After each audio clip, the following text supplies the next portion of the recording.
Check your flight status before you get to the airport. You can do that by calling your airlines or checking online. Statistics show the average American is videotaped about 30 times a day. That has some privacy advocate groups concerned.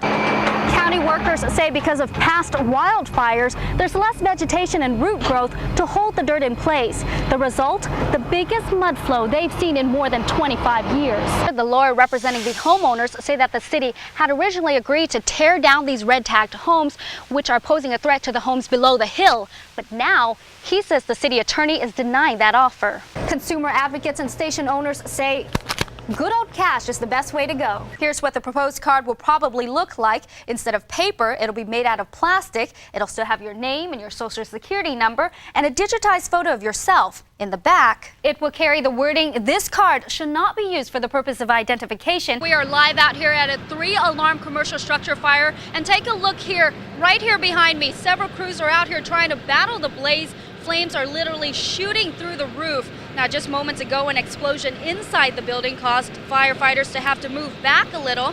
Now we're hearing reports that the building may even collapse. American Idol is coming to San Diego soon, and I think I'm gonna try out. What do you think? Go oh, no, I like this. I'll stick to reporting. Back to you guys. No matter who won, it was a great show. Thanks a lot, Andrea, for that. Fox 6's Andrea Nguyen is live at the scene with the very latest for us. Andrea, what do you have?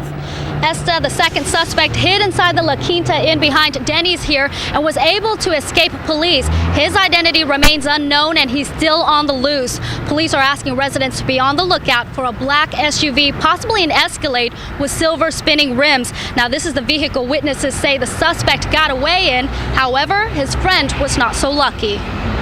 After a high-speed pursuit, police finally caught up with parolee Benny Alvarez on Del Mar Court in Chula Vista. In his possession was a fully loaded clip for a .45 caliber handgun.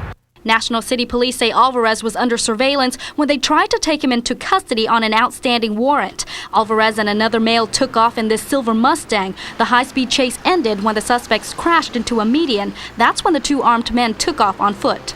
I saw him pull a gun out of his underneath his t-shirt, and then that's when I backed off and came around this side of the building. John Farley says he saw the two suspects running towards La Quinta Inn. That's when he says Alvarez carjacked a red Chrysler Sebring. Well, I got scared when I saw the gun, and then when I heard the gunshot back here, I thought he had shot the lady, but she was still standing. I saw one officer showed up on foot, and he was running on the main lawn, but he had no idea that the lady's car was already stolen.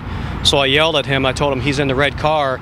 Police say the second suspect also attempted to steal another car, a woman's gold Mitsubishi. He actually took a handgun out, started banging on the frame of her door, and she didn't wait around for much. He just hit the gas, took off, and kind of left him standing there.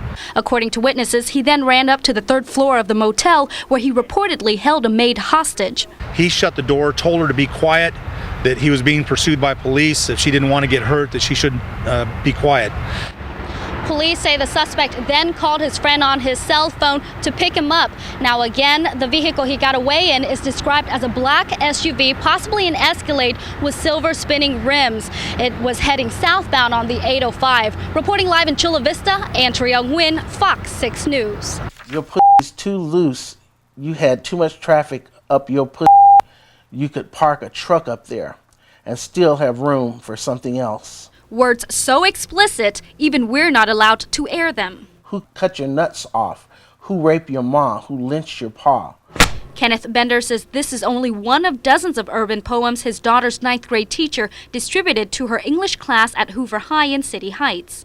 Then I came to the last poem, and that's when I really pretty much lost it. I felt that it was plain pornography for any 14-year-old to be reading.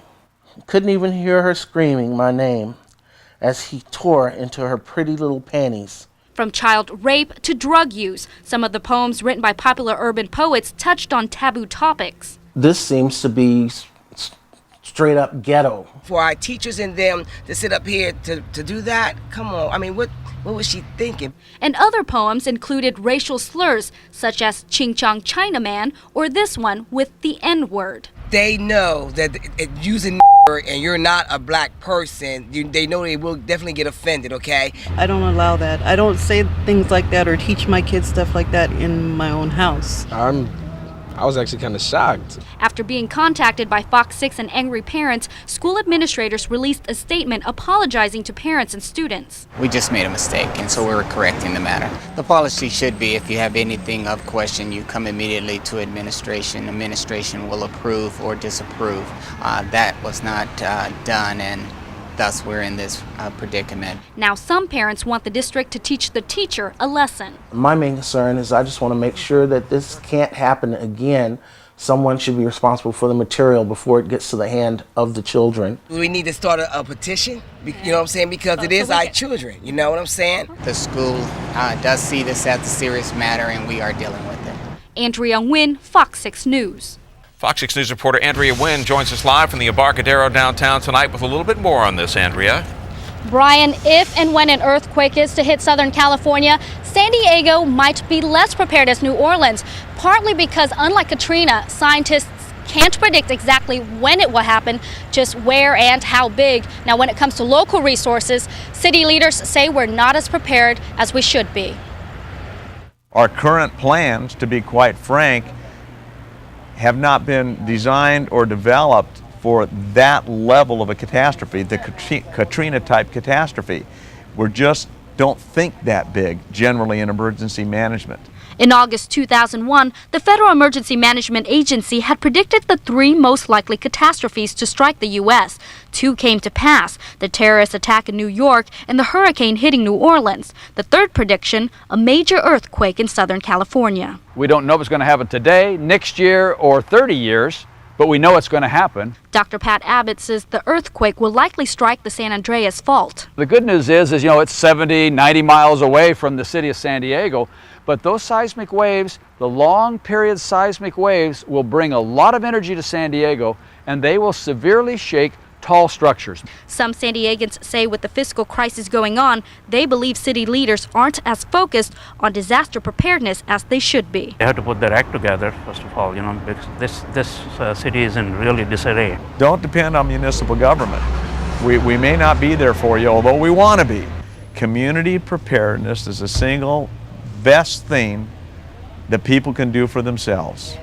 Director of Homeland Security Augie Gio says lack of funding and resources is an ongoing problem for his department. Most municipal governments, ours included, do not spend a lot of effort on the recovery operation, and that's what this really is over there. Dr. Abbott agrees. He believes what happened with Hurricane Katrina and all other disasters should be a wake-up call, not only for the government, but also the people. And he says it's not just earthquakes San Diegans should watch out for. We had that spectacular Cedar Fire and Paradise Fire and all last year, but if you look at it, it's darn near every year.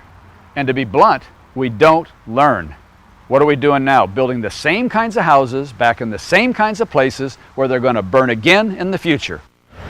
Researchers say there's an 80 to 90% chance that an earthquake of 7 or greater magnitude will strike Southern California before 2024. Now, we don't want to scare viewers at home, but just to repeat what city leaders are saying, and that is preparedness starts at home. Reporting live at the Embarcadero, I'm Andrea Nguyen, Fox 6 News.